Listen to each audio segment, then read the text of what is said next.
I sympathize with, but I want to come from this from like a different perspective because the US is the most powerful state in human history.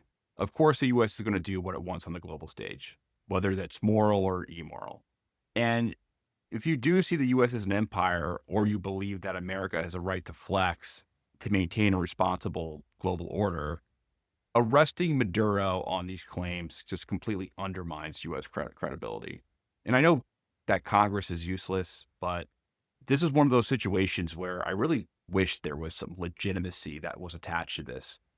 I wish that there was some sort of vote on this Yeah. at the very least. Some kind of Like there was an authorization. actual coherent attempt to sell this because it just seems that because if you want to make the case that America that it's in America's strategic interest to have Maduro removed, just make that case.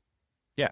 And that case could be made if you just bring up the right like there are arguments. Like I'm not completely saying, okay, like this was completely wrong. The US has no interest. Like you can make the case that the US has a right to do things in its own hemisphere. Just not the case that they Um, made. I'm just coming just from Yeah. the realist perspective.